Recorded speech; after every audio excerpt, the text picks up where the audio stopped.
वरेण्यं भर्गो देवस्य धीमहि धियो यो नः प्रचोदयात्। ॐ शान्तिः शान्तिः शान्तिः।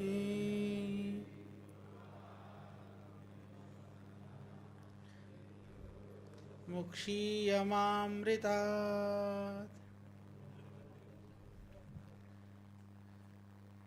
चलो राम्रो बानी हो तपाईँहरूको स्टार्ट भएपछि चाहिँ तीनटा मन्त्र पहिले बन्द नै हुँदैन हैन, रिकॉर्डिंग फिट छ। तो आज यो विशेष योग प्रशिक्षण को लागि नेपाल का 3 प्रान्तहरूबाट सुदूर पश्चिम बागमती लुम्बिनी प्रदेशबाट यहाँ तपाईहरुको उपस्थिति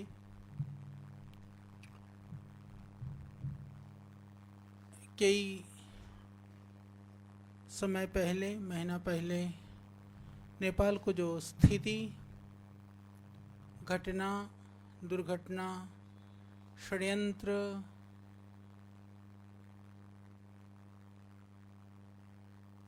जो पनि घटित भयो तो पूरा विश्व का लागि अकल्पनीय थियो। नेपालीहरू स्वभावले नै प्रकृति प्रेमी, उत्सव प्रेमी, संस्कृति प्रेमी, परंपरा प्रेमी भएको कारणले घटनाहरू घटित हुन्छन्, दुखी पनि हुन्छन्, परेशान पनि हुन्छन्। फेरि केही समयपछि आफूलाई संभाल्छन् पनि, मतलब आप संभल भी जाते हो, ये अच्छी बात है। परंतु जो घटनाएं घटित हो रही हैं वो उसके पीछे जो कारण है वो बहुत चिंता की बात है। यद्यपि नेपालीहरू को स्वभावतः, मैं पहले 99% भन्थे, 99 मतलब हिंदी में 99 भनिन्छ हैन, त्यो तो 99 अब 89 भइसकेको छ घटेर। पर फेरि पनि 90% लगभग जनताहरूको जो भावना, जो संवेदना, जो सोच र जो दृष्टि छ तो जो शान्ति प्रिय छ। त्यो त मलाई पनि थाहा थिएन कि नेपालमा कसैथिम पनि कोही हतियार पनि राख्दा रहेनछन्, कोही बन्दुक र पिस्तौल र राइफल पनि रहँदो रहेनछ। मलाई पहिले थाहा थिएन। इन्डियामा त मेरो नाममा पनि 2टा लाइसेन्स छ, एउटा यत्रो ठुलो राइफल छ, एउटा पिस्तौल छ। हाँ, लिएर हिँड्दिन ल बात। मेरोसँग प्रहरीहरूको 2 जना भाइहरू छन्, पूज्य स्वामीजीसँग जेट प्लस छ। यहाँ यूपीमा तो थुप्रै 2 नम्बरी बिना लाइसेन्सी हतियार पनि बनिरहन्छन्। पर त्यहाँ त्यस्तो स्थिति तो वास्तवमा जसलाई जो शान्ति भूमि, शान्ति प्रिय नेपालीहरू त्यो भनेको त्यो साक्षात त्यो एउटा उदाहरण रहेछ कि यत्तिकै त यो,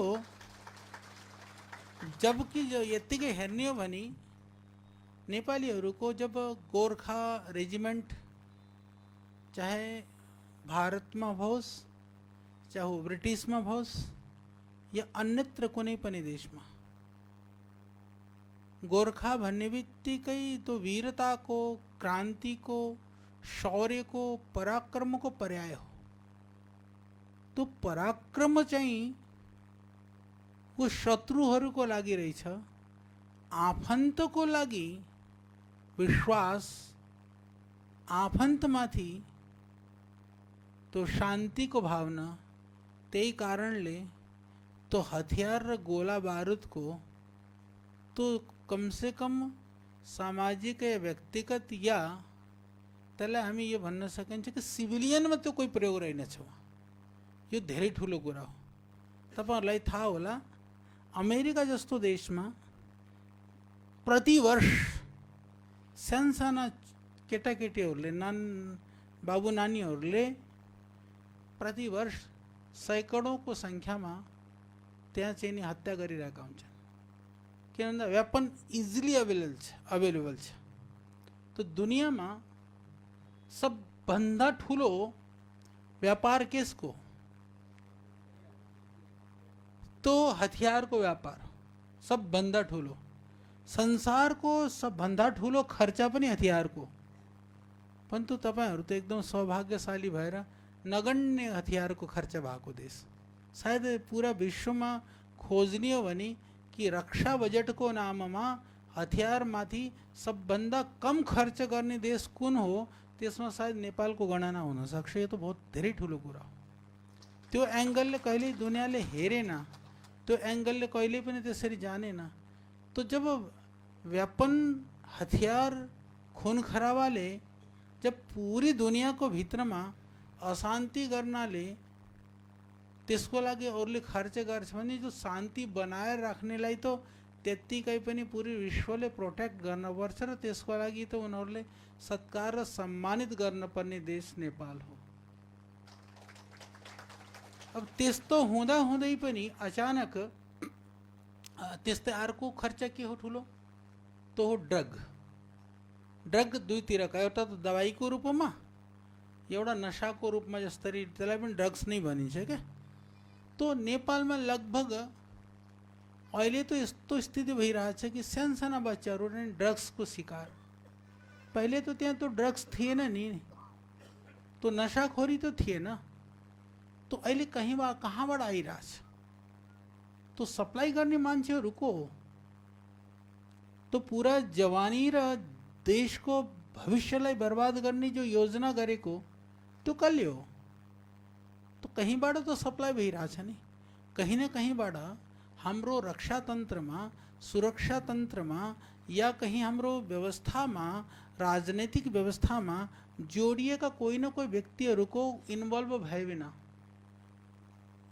उनीहरूको सहयोग र साथ नपाउन्जेलसम्म कसैले त्यस्तो षड्यन्त्र तो गर्न सक्दैन। अब त्यो को हो, कसले गरेको, कहाँ भएको हो, त्यो एउटा ठुलो चिन्तनीय र चिन्ताको विषय हो। अर्को कुरा, अहिले पूरा देशलाई लिएर एउटा विश्व मानसमा एउटा यस्तो अवधारणा भइरहेको छ कि नेपालमा सम्पूर्ण दुनियाहरूका जति पनि जो असामाजिक तत्व, जो हिंसा गर्ने मान्छे, नशा गर्ने मान्छे, बलात्कार, दुराचार, व्यभिचार गर्ने मान्छे, जो समाजको लागि जो असामाजिक छ, त्यसको शरणस्थली नेपाल रे। जो जति पनि खुफिया तन्त्रहरू छन्, अलग अलग देशका अलग अलग खुफिया तन्त्रहरू छन्, उनीहरूको शरणस्थली नेपाल रे। तो के स्थिति हो? तो मैं यहाँ कुरा त्यो भएर सुरु गर्दैछु। मेरो शब्दको मर्यादा अलिकति सम्झिनु होला, किन मैले यो रेकर्डिङ पनि छ, मेरो फेसबुक अहिले लाइभ चलिरहेछ, पूरा दुनियाँमा जान्छ। पर म तपाईहरुको माध्यमले सम्पूर्ण नेपालीहरूलाई अलिकति चिन्तन र चिन्ता गर्नको लागि मैले निवेदन गरिरहेको छु। तो जो स्थिति छ, तो स्थिति तो केही तो हामीले देखिरहेका छौं, तपाईहरुले देखिरहनु भएको छ। तपाईहरुको परिवारबाट बाबु नानीहरू थुप्रै त्यो जेनजीको रूपमा, बाँकी आन्दोलनको रूपमा कहीं न कहीं तिनीहरू इन्भल्भ पनि भए हुनन्। पर उनीहरूको दोष छैन। षड्यन्त्रमा सम्मिलित मुठ्ठीभर हुन्छन्, पर त्यसमा सामिल गर्छन् बहुसंख्यकलाई। तो जहिलेसम्म बहुसंख्यक चेतन, तिनीहरूको चेतना जागृत हुँदैन, बुद्धि र विचारमा, सोचमा स्पष्टता हुँदैन, उनीहरूले षड्यन्त्रलाई चिन्दैन, तैलेसम्म देश कहिल्यै पनि खडा हुन सक्दैन। त्यो आज नेपालको धेरै ठुलो आवश्यकता हो। मैले जो निवेदन गर्न चाहेको कुरा के हो भने, सौभाग्यले तपाईहरु इस योग मिशनबाट जोडिनु भयो। श्रद्धेय स्वामीजीको तप पुरुषार्थ र हाम्रो पुरा टिमको, इधर पूज्य साध्वीजी, उधर वल्लभदेवजी, पुरा सबै यता प्रभारी गणहरूको सब जति पनि लाग्नु भएको छ। पर तपाईहरुले चिन्तन अहिले यस्तो हेर्यो भने मैले जो यहाँ बसी बसी पनि अनुभव गरिरहेको छु, एक अर्कोमाथि विश्वास घटिसक्यो। हुनको लागि कोही आफ्नो नातापाता होला, छरछिमेकी होला, आफैले चिनेको जानेको होला, सकलले तो पहिचान्नुहुन्छ एउटा दुसरालाई, पर मनलाई लिएर चाहिँ अविश्वासको भाव पैदा भइरहेछ। पता नहीं यो कुन समुदायसित जोडिएको छ, नजाने यसले के गर्छ। यो धेरै चिन्ताको र चिन्तनको कुरा हो। यो स्थितिले तपाईहरुले के मूल्याङ्कन गर्नुभएको छ मलाई थाहा छैन, पर म स्पष्ट रूपमा भन्न चाहन्छु, विगत दिनमा जो घटना घटित भयो त्यसले कम से कम नेपाललाई 20-25 वर्ष पछाडि पुर्याइसक्यो। 20-25 वर्ष, तो 20-25 वर्ष पछि जाने भन्ने मतलब के हो? दुनिया तो 25 वर्षमा तो अर्को स्थितिमा पुग्छ। तो फिर के होने हो, वहाँ के गर्ने हो? अच्छा, हाम्रो कर्तव्य के हो, जिम्मेदारी के हो? हामी यहाँ बसेर पनि चिन्ता गरिरहेका छौँ। श्रद्धेय स्वामीजीले कतिपालि मसँग सोध्नुहुन्छ, हाम्रा पूज्य यहाँ नेपालीहरूको तो आफ्नो देश, आफ्नो थलो, आफ्नो माटो, आफ्नो बाटो, आफ्नो घाटो सबै आफ्नै हो नि त। पर यहाँ बसेर पनि श्रद्धेय स्वामीजी, हमारा पूज्य संतगण, हमारी पूज्य साध्वी बहन, उनीहरूले पनि चिन्ता गरिरहनु भएको छ। किन भन्दा सबैलाई माया छ नि नेपालप्रति। पतञ्जलि योगपीठ भन्ने बित्तिकै भारतमा कसैलाई पनि सोधे पनि हाम्रो स्वाभिमानको रूपमा, पतञ्जलि योगपीठको रूपमा कहीं न कहीँबाट नेपालसित सम्बन्ध भएको र जोडिएको सम्पूर्ण विश्वलाई थाहा छ। यो तपाईहरुको लागि धेरै गौरव र प्रसन्नता र गर्वको कुरा हो। तो पतञ्जलिले सिर्फ नेपालका नेपालीलाई हैन, भारतका नेपालीलाई हैन, सम्पूर्ण विश्वमा बसेका रहेका सबै नेपालीहरूको गौरव र स्वाभिमान जगाउने पनि काम गरिरहेछ। यो तपाईहरुलाई थाहा हुनुपर्छ। जहाँसम्म नेपालको कुरा हो, नेपालको लागि चाहे त्यो स्वास्थ्य, शिक्षा, रोजगार, यो स्वावलम्बन, योगको कुरा हो, हर कुरालाई लिएर, हर चीजलाई लिएर एउटा चिन्तन, सोच, विचार, त्यो विचारलाई कसरी हामीले क्रियान्वयन गर्न सकिन्छ त्यसको लागि अहर्निश हामीले काम गरिरहेका छौँ। हुन सक्छ तपाईहरुलाई थुप्रै कुराहरू थाहा होला, थुप्रै कुराहरू नथाहा होला। कहिलेकाहीँ के हुन्छ भने जो योजनामा भएका कुराहरू हामीलाई थाहा हुँदैन, परन्तु अहिलेसम्म गरेको कुराले अन्दाजा तो लगाउन सकिन्छ नि कि संस्थाको मूल सिद्धान्त के हो, संस्थाको मुख्य स्वरूप के हो, संस्थाको लक्ष्य के हो, संस्थाले के गर्न चाहिरहेको छ, त्यो त हामीलाई थाहा हुनै नै पर्छ नि त। तो त्यही भएर कि अब तपाईहरुको कर्तव्य पहिले भन्दा पनि धेरै बढिसकेको छ, जिम्मेदारी बढिसक्यो। तपाईहरु चाहिँ नि अब देशको लागि, शायद मलाई कहिले काहीँ लाग्छ कि नेपालीहरु चाहिँ नि देशको लागि तो सबैले जिन्दो रहना पर्छ, देशको लागि जीने का समय है, पर कहीं देश के लिए और कुछ प्राण की आहुति देने का समय भी शायद मेरे को लगता है कि नेपालियों के लिए ऐसा समय अभी देश की स्थिति बन रही है। तो हम क्या करें, किससे जुड़ें? राजनीतिक पार्टियों को देखें। शायद दुनिया में जति भाको आबादी छ त्यो आबादी में यदि प्रति व्यक्ति यदि गणना गर्ने हो भने मलाई लाग्छ कि नेपाल सबभन्दा धेरै दल भएको देश हो।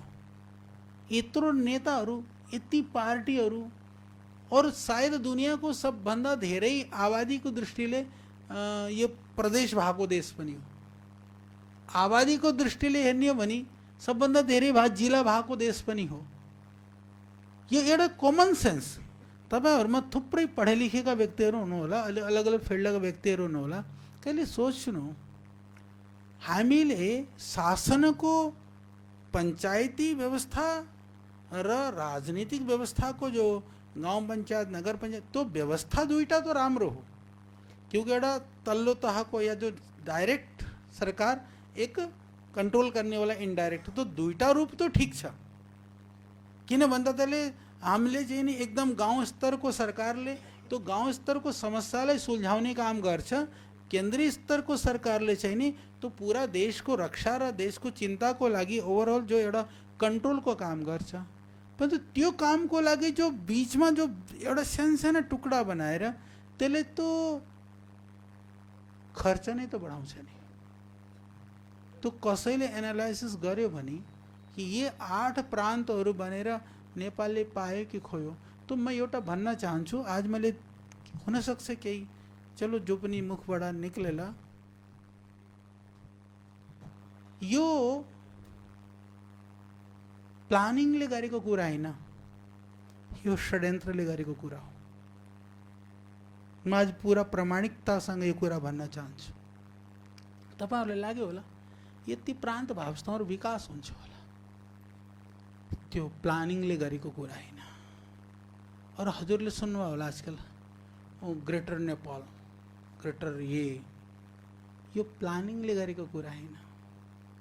अच्छा चलो म एउटा सानो कुरा सोच्छु, ग्रेटर नेपाल भयो भने नेपालको राजधानी काठमाडौँ रहला र, तो लाभ कसलाई हुन्छ सोच्नु कहिले। यो मैले भने नै त्योभन्दा धेरै बन्न उचित छैन। चिन्तन गर्नु, यो सोच्नु, यो धेरै ठुलो कुरा हो। तो जो मैले आज जो भन्न चाहिरहेको छु तो यो हो कि आज नेपालमा चारैतिरबाट चुनौती छ। नेपालको लगभग 1/3 आबादी भारतमा निर्भर छ। सोच्नु है, भारतबाट निर्भर छ। भाई घरमा गाउँमा केही खाना पाइएन भने, केही पनि रोजगार पाइएन भने फुतुक्क बॉर्डर क्रॉस गरेपछि के मजदूरी तो पाउँछ नि, त्यसले जीवन तो चलिरहेछ नि। पर नेपालको सम्पूर्ण राजनीति किन भारत विरोधमा छ? यानी या तो भाई या तो मैले चाहिँ नि कसैसित मैले तपाईसँग केही कुरा चाहनी पनि, मैले लिनी पनि, फिर मैले गाली पनि दिनी। मतलब हिंदी में गाली, नेपाली में क्या श्राप ने भन्छ, श्राप नि पनि, हाँ हाँ तो कसरी हुन सक्छ? तो पनि प्लानिङ हो, पब्लिक पर्सेप्सन क्रिएट गर्नको लागि। तो कहिले चिन्तन गर्नु होला, नुन पनि छैन आफ्नो त त्यहाँ। तो राजनैतिक विद्वेष, राजनैतिक षड्यन्त्र या राजनैतिक जो हाम्रो एउटा नाराजगी एक अलग स्थिति हो। पब्लिक लेभलमा तो चीजलाई इश्यू बनाएर त्यो कारणले त्यसरी तो स्थिति जनरेट भइरहेको छ, त्यो नेचुरल हैन क्या, वो बहुत ठुलो। अहिले मैले एउटा रिपोर्ट पढ्दै थिएँ, करिबन दुनिया का 60 देश में आंदोलन र यताउता गरेर सत्ता परिवर्तन भएको। तो जनताहरू चाहिँ नि कहिले मिलेर बस्लान्, कहिले लड्लान्, कहिले झगड्लान्। तो मिल्नमा पनि तपाईहरु कारण हैन, झगड्न पनि तपाईहरु कारण हैन। कसैले मिला छ तो तपाईहरु मिल्नु भएको छ, झगडा गरा छ तो झगडा गर्नु छ। त्यो सोच्न पर्छ जनताले कि विश्वको शासन वो विश्वले नै शासन गरिरहेछ। कहिले सोचेर हेर्नु, राजाको हत्याको समय कति भयो? केही वर्ष तो भयो नि। त्यतिखेर सबै पूरा सुरक्षा तन्त्र अचानक खत्म भयो। दुनियामा सबै पुलिस र प्रहरी र सुरक्षा तन्त्र मिलेर तपाईहरुको राजदरबार बचाउन सक्दैन थियो होला र? कोही एउटा पनि त्यहाँ कोही थियो? क्या तपाईहरुले मान्नुहुन्छ कि त्यहाँ त्यो चाहिँ नि अचानक घटित भएर घटेको घटना हो, यस्तो सोच छ भने गलत छ। आयोजित प्लानको पार्ट हो त्यो। कुनै देशलाई एक सेकेन्ड पनि सुरक्षा तन्त्रको काम के हो, सेना र पुलिसको काम के हो? एउटा पनि कोही ठिक है, जनताले केही पुलिस र सुरक्षाका लागि त प्रहरीहरूलाई जो पनि उनीहरूलाई सेनालाई केही गरे होला, को कहीं कहीं युद्ध गरेको, कसैसित कहीं सङ्घर्ष गरेको, त्यो लुटपाटहरूसित गराउनलाई बचाउनको लागि प्रयास गरेको, त्यो सुन्नुभयो कहीँ तपाईँहरूले? यो त सुनियो नि, ती बाबु नानीहरू बिचरा त्यत्तिकै उभिया थिए, तिनीहरूलाई चाहिँ नि सबैलाई प्रायोजित ढङ्गले कमरमाथि नै गोली हानेको, घुट्टामा लगाएर खुट्टामा हानेर घाइते भएका एउटाको पनि थाहा भयो तपाईँहरूलाई? एउटा पनि सिंगल वन? किन? त्यो कसले सोच्ने हो, कसले चिन्ता गर्ने हो?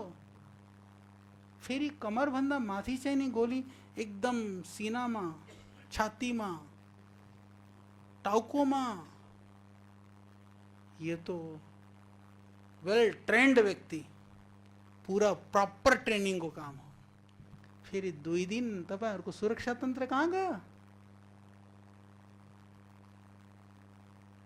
जो नेपालको नेपालीहरूको ट्याक्सको पैसाले, देशको खून पसिनाले कमाएको पैसाले तनखा खानी थियो, तो जो वेतन भोक्ताहरू कहाँ गए सब?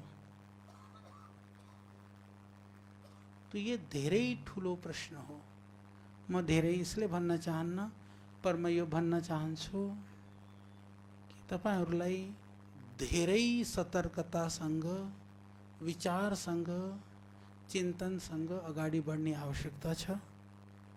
देश तपाईहरुको हो भने बचाउन पनि तपाईहरुले पर्छ, सोच्न पनि तपाईहरुले पर्छ। त्यसको मतलब यो हैन के कि एकदम मौका पाउने बित्तिकै मैले नेता बन्ने हो। नेपालीहरुमा यसमा ठुलो बिमारी छ। हर मान्छे नेता बन्नको लागि तयार छ, हर मान्छे। तो यो के हो? यो तो देशलाई कसरी बचाउन सकिन्छ त्यो म स्पष्ट भन्न चाहन्छु कि तो जनचेतनाले, जनजागरणले देश बच्न सक्छ। जनचेतना र जनजागरण योग भन्दा ठुलो साधन केही छैन जसले पैदा हुन सक्छ। जो परिस्थिति छ नि त्यसको एउटै समाधान हो, संगच्छध्वं संवदध्वं संभो मनांसि जानताम देवा भागम यथा पूर्वे संजानानाम उपासते। कि जहिले समय हामी एकदम सँगै मिलेर, एक भएर, एक दूसरेको माथि एक अर्कोको प्रति विश्वास गरेर जहिले समय हामी उभिँदैनौँ न, तहिलेसम्म देश उभिन सक्दैन। देश नाम डाँडा पहाड पाखा नदी नाला खोला पखेराको नाम होइन के। देश नाम तो हो एउटा भूभागमा बस्ने व्यक्तिहरूको नाम देश हो। नहीं तो मरुस्थल हो। फिर तो व्यक्तित्व जीवित होना पर्छ, स्वाभिमान जीवित होना पर्छ, तो भूभाग को प्रति गौरव को भाव जीवित होना पर्छ। निस्वार्थ भावमा त्यो गौरव को भाव जगाने काम कोही गर्छ भने त्यो योगले गर्छ, सधैँ स्वामीजी र पतञ्जलिले गर्छ। त्यही भएर तपाईहरु पतञ्जलिसित जोडिरहन पर्छ, त्यही भएर जोडिन पर्छ। त्यही हाम्रो उद्देश्य हो और अहिलेको यो ठुलो आवश्यकता हो। कहीं जातिको नाममा तपाईहरु अलि बुढापाका टाइप उमेरका जो 50+ का भाकाहरूलाई थाहा होला, पहिले नेपालमा जातीय संघर्ष कहिले थियो? छुवाछुत थियो। त्यसमा त्यो राम्रो कुरा हैन, छुवाछुत थियो। पर छुवाछुत हुँदाखेरि पनि एक दूसरेको प्रति घृणा र नफरतको भावना थिएन। मलाई थाहा छ नि, मसित सोध्नु न। म साना हुँदाखेरिमा म जान्थेँ तो मलाई थाहा थियो कि आमाले भाइ वो दमाई दाई क्या गएर न वो कपडा वो सिलाएर ल्याउने हो, लुगा।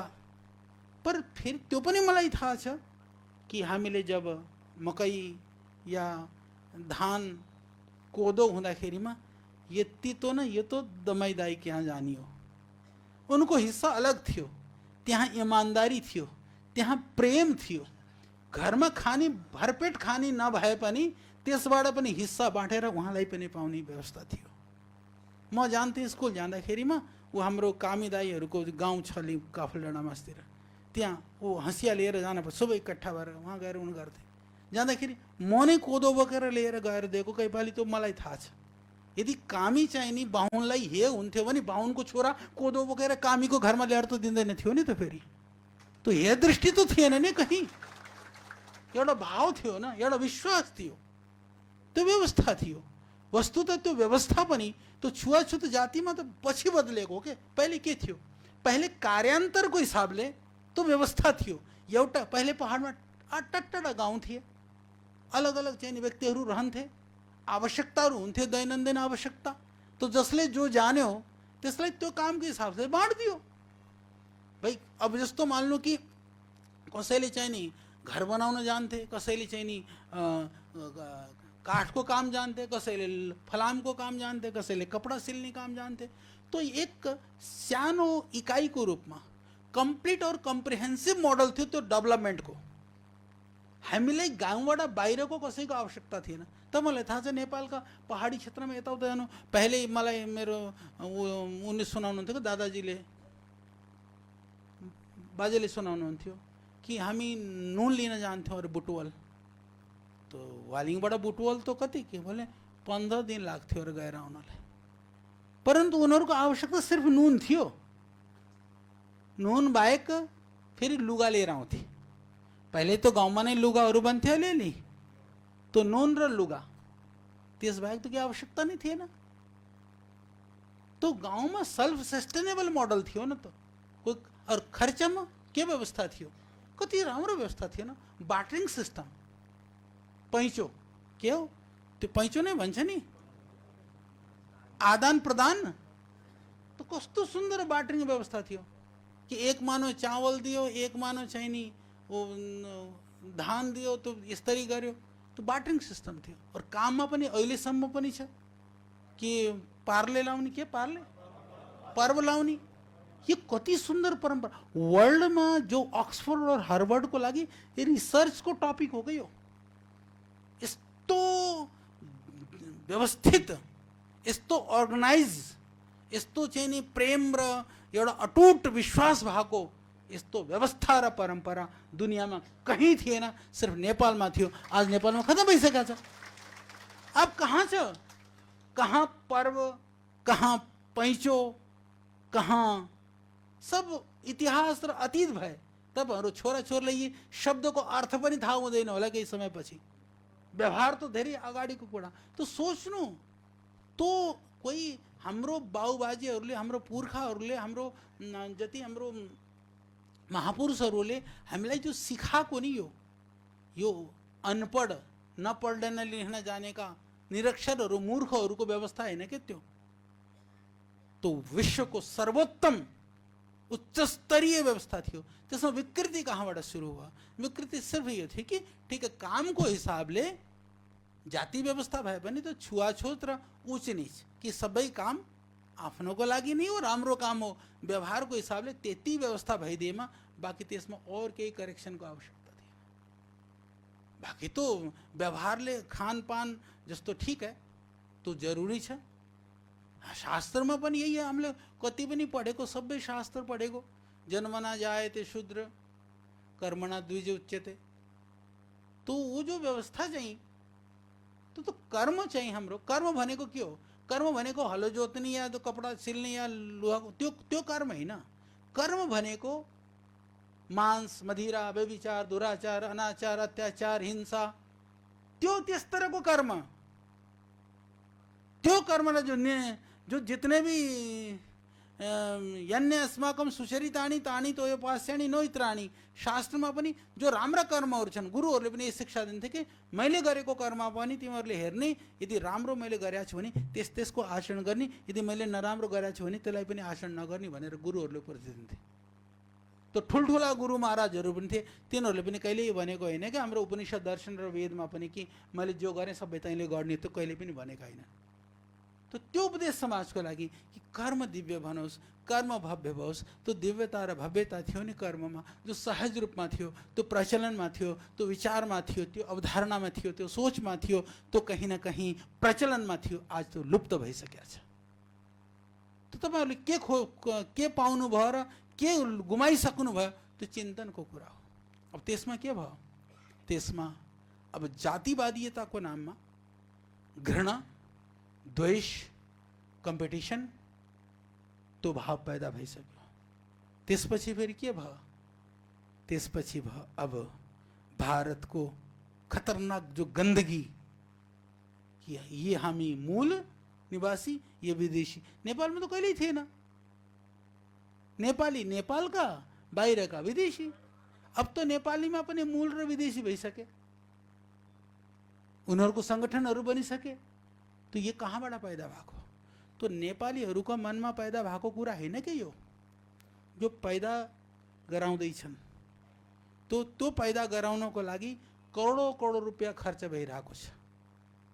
तपाईहरुले के सोच्नु भएको छ कि कसैको मनमा अचानक त्यो भाव आयो? त्यो भाव भित्र घुसाउनको लागि धेरै ठुलो खर्च भइरहेको छ। तो यो नेपालीहरूले जान्न पर्छ। अझै बताउनु, द्वेष र घृणा गरेर तपाईहरु बस्ने त सँगै हो। तो अशान्ति भएपछि नुकसान कसको? नुकसान तो तपाईहरुको। भाई सँगै बस्नेले म चाहिँ नि मूल, तँ चाहिँ नि विदेशी, म मंगोलियन, तू खस र म मगर र तँ बाहुन र म ये फलाणो र तँ ढिमाको, म जनजाति र म आदिवासी र म छुत र म तू ठुलो र म सानो र त्यो गर्दै गर्नु न। त गरेर फिर लाभ कसलाई? ठुलो जातिकालाई लाभ, सानोकालाई लाभ, दलित, जनजाति, मूल जाति, ठुला जाति, कसलाई लाभ? त्यसको कसैलाई पनि लाभ छैन। लाभ अर्कैका छ, जसले लडाएर तमासा देखिरहेछ, जो तपाईहरुले नै बुझ्न नै पाउनु भएको छैन। लाभ त्यसलाई छ।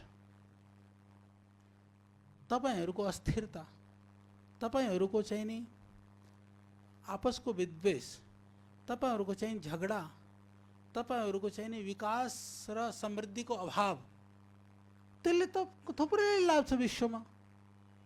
नेपाली पढे लेखेर नेपालमा नै रोजगार पाएर समृद्धशाली भयो भने त अरबबाटदेखि लिएर, कोरियाबाट लिएर, जापानबाट लिएर, इन्डियाबाट लिएर सबै देशलाई मजदुर सप्लाई कसले गर्ने? सब बन्द मजदुर। तो नेपाली कहीं पनि गए त मजदुर भएर जान पर्ने रहेछ। त 2%, 1%, 3% बाबु नानीहरू पढेर एउटा ठुलो स्थितिमा पुग्यो, बाँकी त पुग्न सकेन नि। त के भयो त फेरि? त्यो चिन्तन गर्नु, त्यो सोच्नु। जति कुरा मैले भनेको त्यो विचार, योगको साथसाथमा जनजागरण र जन एकता र देशलाई उठाउने, देशलाई जोड्ने अभियानलाई, कामलाई पनि घर घरसम्म पुर्याउने चाहिँ नि तपाईहरुले चाहिँ नि प्रयास गर्ने जरुरी छ। यो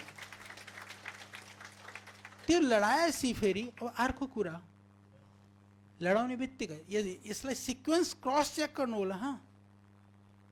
जहिलेसम्म जनजातीयहरूलाई आपसमा नलडाएमा तहिलेसम्म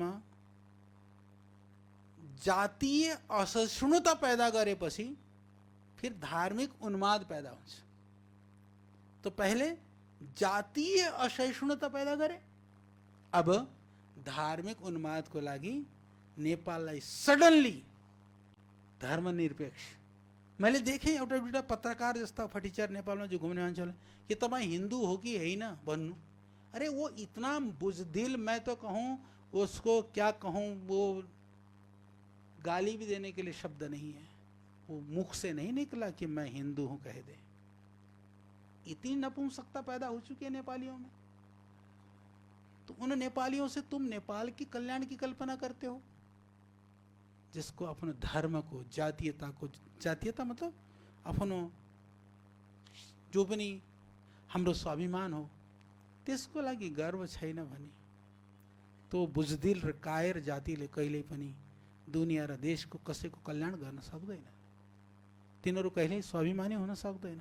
तिनीहरू कभी ईमानदार हुन सक्दैन, सत्यनिष्ठ हुन सक्दैन। त्यस्तै कायर बुझदिल र ये बिकेका नेपालीहरूले नै देशलाई बर्बाद गरेको हो। त्यो त मुठ्ठीभर छन् नि। त तपाईँहरू सबै मिलेर तिनीहरूलाई सुधार्न सक्नुहुन्न। तो देश फेरि किन बिग्रिरहेछ? यो चिन्तनको कुरा हो। मैले आज चिन्तनको लागि तपाईहरूलाई थुप्रै थुप्रै मैले बिन्दुहरू पोइन्ट्सहरू दिएछ। अब मैले सिर्फ बुलेट्समा चाहिँ नि मैले आज तपाईहरूलाई उद्बोधन दिएको। एक एक लाइनमा चिन्तन, एक एक लाइनमा मनन गर्नु होला। फेरि अब के भयो? एकतिरबाट मुसलमानहरू, अर्कोतिरबाट क्रिश्चियनहरू, दुवै ठाउँको मुख्य स्थल भइसकेको छ त्यो नेपाल। तपाईहरूलाई थाहा नै छैन। म तपाईहरूलाई आज एउटा आगाह गर्न चाहन्छु। 30 वर्षभन्दा कम आयुका कति छन्? हात उठाउनु त। 30 वर्षभन्दा कम आयुका, 30 भन्दा प्लस नै छन्। 40 भन्दा कमका कति छन्? चलो यति। 50 भन्दा कमका कति छन्? चलो अब 60 भन्दा कमका कति छन्? चलो अब 70 भन्दा कमका कति छन्? चलो 80 भन्दा कमका कति छन्? 70 माथि का? ठीक है चलो। तो ये तो सब बुढ़ापा का नहीं आई रखा है ना। तो अब सुनो, अब एक काम लवदेव सुन भाई, इसीलिए युवा संगठन की आवश्यकता है। सारे अपना बेटे बेटियां बच्चे युवा संगठन के साथ जोड़ करके, युवा संगठन पर नहीं खड़ा कर करके, वो पूज्य साध्वी देव विजय जी वहाँ लग रही हैं। आपको सारा उपदेश घुटाऊंगा, जितना भी सिखाऊंगा पढ़ाऊंगा ना, जब तक तो आगे तक उपदेश नहीं सरकेगा ना, फिर तुम्हारे साथ उपदेश भी चला जाएगा। वैसे तो अभी जाने वाले हो नहीं। हाँ, तो ये जरूरी छ, यो प्रवाह निरन्तरता। त्यही भएर हामीले नेपालमा पनि युवा संगठन गरिरहेको। थुप्रैका त बाबु नानीहरू चाहिँ नेपालमा बाहिर पनि गइसक्यो हुनन्, अलिअलिका त केही त उहाँ हुनन्। यस्तो स्थिति छ गाउँहरूमा। त त्यो तपाईहरूलाई थाहा छ। तो धर्मवाला जो स्थितिमा जो रोहिंग्या यहाँ भारतमा हल्लामा चाहिँ रहेछ नि, रोहिंग्या रोहिंग्या रोहिंग्या त बङ्गलादेशबाट नेपाल पुगिसके। साउदी तो ठीक है, नेपाल में पुगे रोहिंग्या। सऊदी जाए तो ठीक है। हाँ, तो नेपाल में आएर पनि नेपाली भएर पनि साउदी पुगिसके। तो भोलि नुकसान कसको हो? तो नेपाली को, उताबाट क्रिश्चियनहरूको। देखो धर्मान्तरण, तो धर्मान्तरण धेरै समस्या, धर्मान्तरण भन्दा ठुलो समस्या के हो सुन्नु होला है।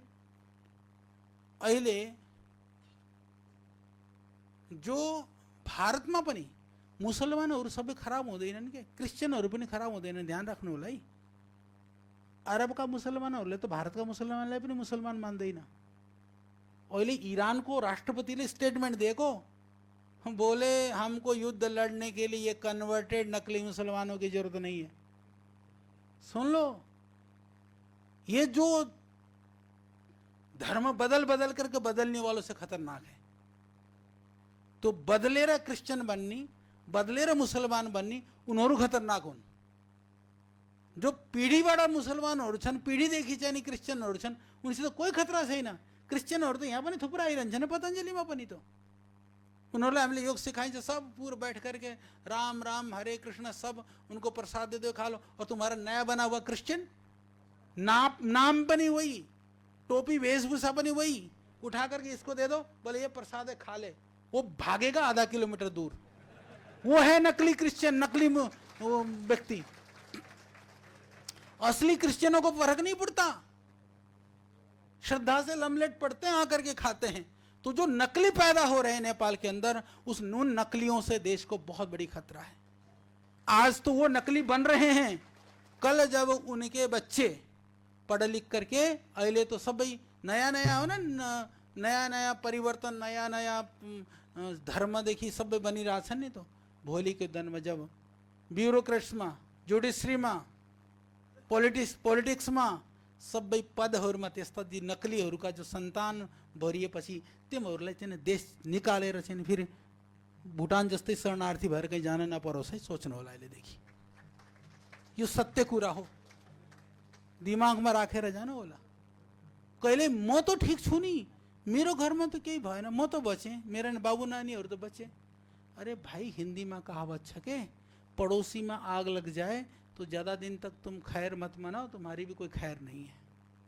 तो तुम्हारी तो घर में ही आग लगी पड़ी है। ये सानो देश, सानो नेपाल, त्यसको यस्तो विकट स्थिति तो कसले सम्झाउने, कसले सम्हाल्ने। मैले प्रयास गरेका थिएँ कि चलो अलि चाँडै नेपालको लागि केही गर्छु, शिक्षाको लागि, स्वास्थ्यको लागि, यता उता लाग्दा लाग्दै गर्दा गर्दै यता उता। हामीलाई नै, हामीमाथि नै मुद्दा। अरे उसको कोई काम ही नहीं मिला, वो बेचारा, वो सीबीआई वाला राई एंड कंपनी, प्रेम राई है ना, उसका गुट जो है। जबकि मैं बता दिन आज तो ओली बेचारा तो पता नहीं कहाँ है अभी। 3 बार मिलकर के आया था मैं उससे, ओली से। मैंने कहा भाई मैं काम कर रहा हूँ नेपाल के लागी, तू एक चीज ये बता दे, 1 रुपया नेपाल से मैं कहीं लेकर के गया हूँ और नेपाल में भी मैंने कोई दुरुपयोग किया हो, मैं पूरा डिटेल बना करके। वो योग यात्रा तुमको मिली होगी ना सबको, सबै थिएन छ योग यात्रा, तपाईहरुले पढ्नु भयो, थाहा छ? योग यात्रा जो पुस्तक नपाएका जना कतिजना हुनुहुन्छ, हात उठाउनु त।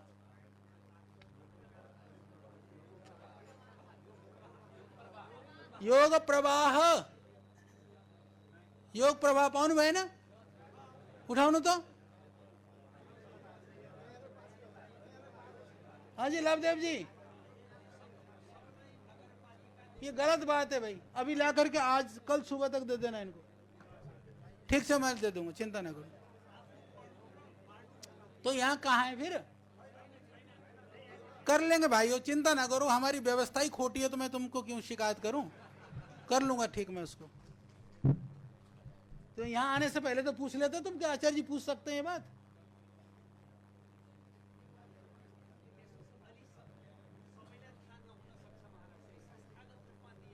अरे भाई, संस्थागत रूप में दिया है तो वो कोई चट्टे लगा करके रखने के लिए थोड़ी ना है वो, तो इनके पास क्यों नहीं है? अरे गलत बात लवदेव जी, ये एक्सक्यूज नहीं चलेगा। मैंने कहा था शिक्षक तक, कार्यकर्ता तक पहुंचाइए, लिस्ट बनाइए बस। तो ऐसा है, देखो यही व्यवस्था नेपाल की बर्बादी का कारण है, तो मैं कैसे अछूता हो सकता हूं? इस पुस्तक को बनाने के लिए मैं कई रात जगा हूं, मैं कति राती जागेर करेक्शन लगाउँदा लगाउँदै पनि, और हमरो साधु जी को करेक्शन हिंदी वाले ने नेपाली में करेक्शन लगाया। क्या लिख दिया था वो, कौन सा प्रधानमंत्री का क्या था? हाँ, तो लिख रखा दोनों उनके साथ, जो प्रधानमंत्री से मिले, प्रधानमंत्री के साथ भेड़ घाट को लिख दिया मुठ भेड़, लिख दिया उसमें, हो गया।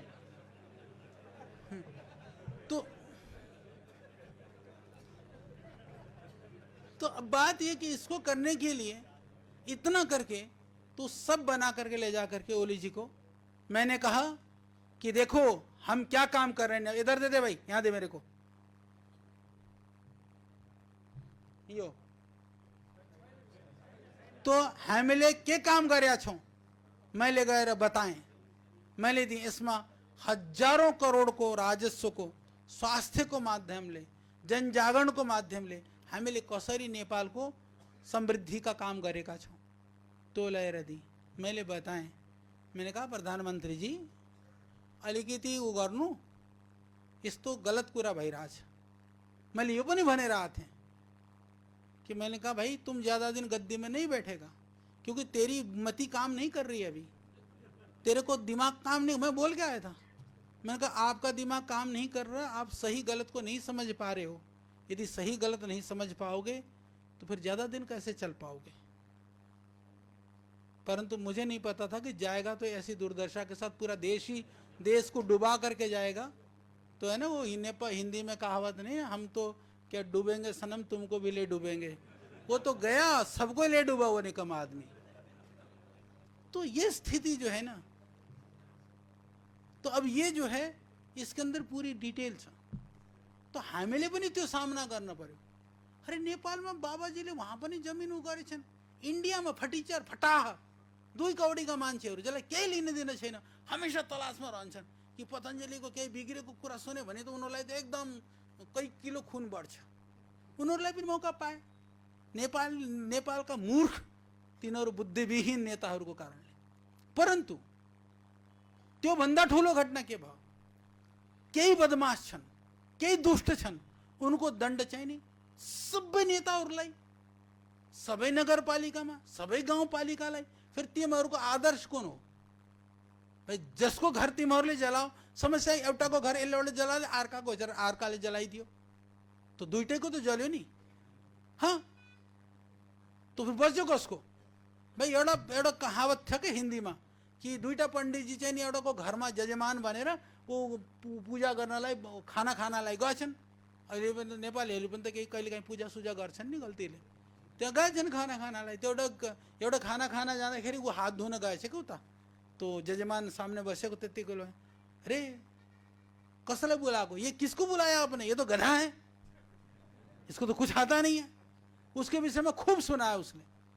करने बाद गया वो, फिर वो आयो तो जजमान त्यही अर्को पण्डितजी फेरि हात धुन गए। अरे कसलाई बोलाएको तिमीले, ये तो बैल हो, बिल्कुल बैल, बुद्धिविहीन है ये तो वो पूरा उसकी कहानी सुनाई। दोनों आ गए। जजमान ने क्या करा, थाली में खाने में एउटामा घाँस एउटामा चाहिँ नि जो भूसा भूसा सब हालेर घाँस र भूसा झरिदियो। तो दुईटै पण्डितले भने बोले हामीलाई बेइज्जती गर्न बोलाएको। बोले मैले बेइज्जती गरेको होइन, तपाईहरुले भने अनुसार मैले चाहिँ नि खाना दिएको। तो तुम्हारी स्थिति भी यही हो रही है। मतलब एक दूसरे को लेकर के, मतलब पहले यस्तो कहिल्यै थियो नेपालमा। हामीले यो त सुनेका थियौं, कुकुरम दृष्ट्वा गुर्राएते, कि कुत्ता कुकुर चाहिँ नि कुकुरलाई देखेर गुर्राउँछ अरे के। यहाँ त मान्छे चाहिँ नि मान्छेलाई देखेर गुर्राइरहेछ। उहाँ त कुकुर भन्दा पनि खतरनाक स्थिति भइरहेछ। तो कहाँ जाने हो देश, कहाँ पुग्ने हो, के गर्ने हो, कसले गर्ने हो, को देशलाई बचाउन अगाडि आउँछ, तो धेरै चिन्ताको कुरा हो। तो तपाईहरुले चाहिँ नि सुनो, ज्यादातर 50+ हो, मैंने देख लिया, तुम्हारा घर में कोई काम नहीं है, अब तुम डिफॉल्टर हो, सब होगा जो होना था, निकल जाओ घर से अब सारे। अब सोचो मरना भी देश के लिए, जीना भी देश के लिए, ये कसम खा लो सारे। और 3-4 साल मुझे दे दो, 4-5 साल, जैसा मैं कहूं। कभी कभी मेरा कहना लबदेव भी नहीं मानता, इसलिए किताबें नहीं बांटी इसने, पर तुम तो मान लो सारे। हाँ, जो कहूं, जो मैले भन्यो त्यो गर्नको लागि तयार हुनु, त्यसरी टिम तयार गर्नु। हामीले सत्ताको लागि हैन, देशको लुट्नको लागि हैन, सम्पत्ति धन सम्पत्ति इकट्ठा गर्नको लागि हैन, सिर्फ देशको कल्याणको लागि, देशको स्वास्थ्य र समृद्धि र देशको हितको लागि देशलाई हामीले उभ्याउन सकिन्छ, खडा गर्न सकिन्छ। त्यस्तो टीम चाहिए नेपाल में। ये बैठा हमारे ये भाई को यदि 2 प्रोग्राम में ना बनाए तो ये नाराज हो जाता है। नेपाल में बहुत खतरनाक स्थिति है। ये मेरे कार्यकर्ताहरुमा मलाई त सबको थाहा छ, त्यो व्यवस्था ऐसी है। सानो कार्यक्रम गर्ने हो भने पनि अहिले त मैले आफ्नो संगठनमा त बन्द हो गया थोड़ा बहुत, कि वो क्या हाँ आसन ग्रहण गराउने, अनि जति मान्छे चाहिँ नि सामने छैन त्यति मान्छे स्टेजमा हाँ आसन ग्रहण गराउने।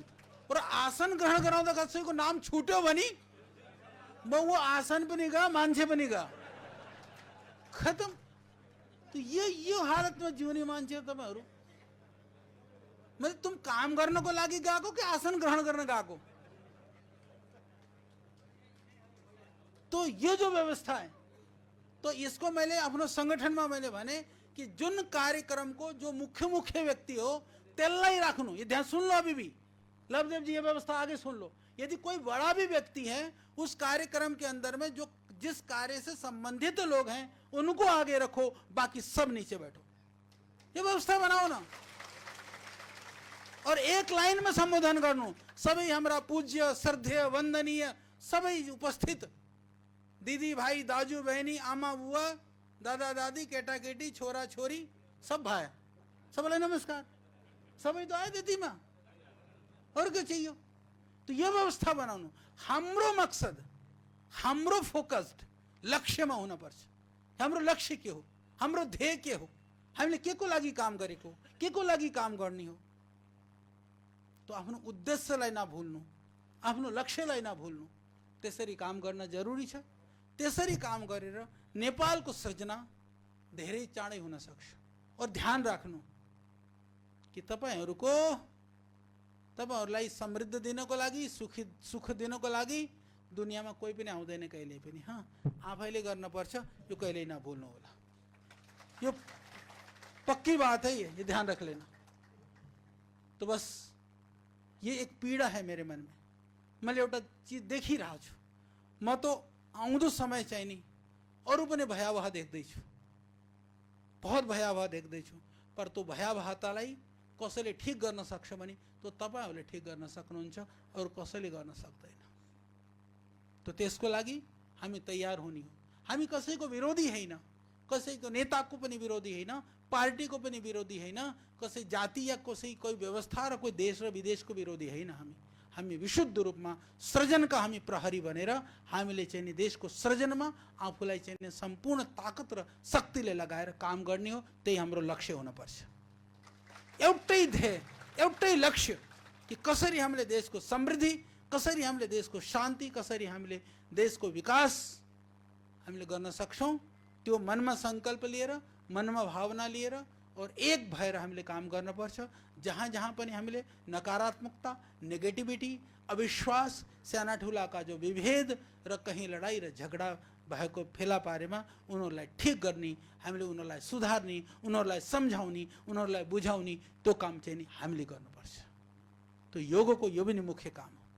तो संगठनात्मक रूपमा पनि मिलेर चिन्ता नगर्नु न, पदको लागि पद हैन, कार्य गर्ने हो। त्यही भएर चाहिँ नि तपाईहरु यहाँ जोडिनको लागि यस्तो असन्तोषको स्थितिमा पनि तपाईहरु यति ठूलो संख्यामा नेपालको एउटा प्रशंसाको, अहिले तो ठीक है किताबको लागि भन्ने लवदेवजी या पूरा टिमले जो प्रयास गरेर तपाईहरुलाई चाहिँ नि सूचना दिएर एउटा तन्त्र छ नि, एउटा व्यवस्था छ नि, त त्यही भएर तपाईहरु यहाँ आउन सक्नु भयो नि। त त्यो पनि एउटा सिस्टम र व्यवस्था र तन्त्रको कारणले आउन पाउनु भएको। त नेपालमा आज पनि सबभन्दा ठूलो कोही गैर राजनीतिक सामाजिक संस्था छ भने तो पतंजलि योग समिति नहीं हो, बाकी कोई संस्था छैन। परंतु सुन्नु, सावधानी, लवदेव सुन लो भाई, संस्था तो बड़ी है, फूल हामी धेरै ठूला छौं भनेर खुश हुने हैन। हामीले कति गर्न सक्छौं, हामी अरु हामीथिम कति सामर्थ्य बाँकी छ त्यसको लागि काम गर्ने हो, यसको लागि काम गर्ने हो। तो आफ्नो सामर्थ्यलाई जागृत गर्नु, आफ्नो शक्तिलाई बढाउनु, सधैँ भगवानसँग यो प्रार्थना गर्नु, पशुपतिनाथसँग यो प्रार्थना गर्नु, भगवान बुद्धसँग यो प्रार्थना गर्नु, हे भगवान मलाई अझै सामर्थ्य दिनु कि म और धेरै काम गर्न सकौं। बस यही प्रार्थना गर्नु। त्यही प्रार्थना गरेर अगाडि बढ्नु। हाम्रो धेरै शुभकामना छ तपाईहरुलाई। किन भन्दा हाम्रो कार्यक्रम यस्तो थियो कि आज नआएमा म भोलि दिल्ली जान छ, फेरि पर्सि अलिकति तयारी गर्ने, 2 तारिक को फेरि राष्ट्रपतिजी आउँदै हुनुहुन्छ, फेरि यताउता गरेर समय नै थिएन। तो आज मैं स्पेशली किन म हृदयमा धेरै मेरो मनमा भावना छ, संवेदना छ, कहीं न कहीं धेरै मुटु चाहिँ नि दुखी पनि रहेछ। पर म तपाईहरुको माध्यमले जो मेरो भावना छ, संवेदना छ, मेरो सोच र दृष्टि छ, तो नेपाल आमाको लागि, नेपालको लागि गर्न चाहन्छु। त्यही भएर मैले तपाईहरुलाई यो कुरा बताएको। त्यसलाई त्यसै रूपमा हजुरहरूले सोच्नु होला, विचार गर्नु होला, सम्झिनु होला कि तपाईहरुको हर शुभ कर्मको पछि भगवानको साथ छ, भगवानको हात छ, पर हाम्रो संवेदना पनि तपाईहरुसँग नै छ।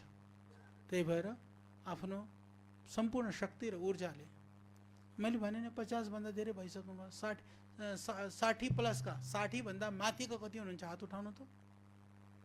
हाँ, तो वहीं इनका एउटा ट्रेनिङ सेन्टर खोलेर घरबाट सब निस्किनु, खत्म, इनको निकालो घर से बाहर। हाँ, अब जी लिया ना, बीवी बच्चे पत्नी सब देख लिया दुनिया में। हाँ, रोटी पानी की व्यवस्था हम कर देंगे, घर वालों से मांगने की जरूरत नहीं है। हाँ, बाकी देश के लिए जियो, और क्या करोगे। हाँ, ये सोचो, सबको लगाएर यो देश को काम हो, राष्ट्र को काम हो। देखो इतिहास चाहिँ नि इतिहास बन्दैछ के। अब तो इतिहास में अरे कोई बात नहीं, हरिद्वार में रोक लूंगा, क्यों परेशान हो रहा। हाँ, तो कई तो तैयार है यहीं रहने के लिए भी। कितने तैयार हो भाई, यहीं रोक लूँ तो सारे, यहीं से फिर ट्रेनिंग करके मैं भेज दूंगा ना नेपाल में। अच्छा चलो, बिल्कुल पूर्णकालिक संपूर्ण समय दिनको लागि कतिजना तयार हुनुहुन्छ हात उठाउनु त। धीरे धीरे एक दूसरे की शक्ल देख करके हाथ उठा रहे हैं, नीचे कर लो तो हैं। चलो कर लेंगे, आपको इकट्ठा कर लेंगे, सब नाम भी लिखा लेंगे। तो बहुत बहुत धन्यवाद, बहुत बहुत आशीर्वाद, सबको बहुत बहुत प्रणाम।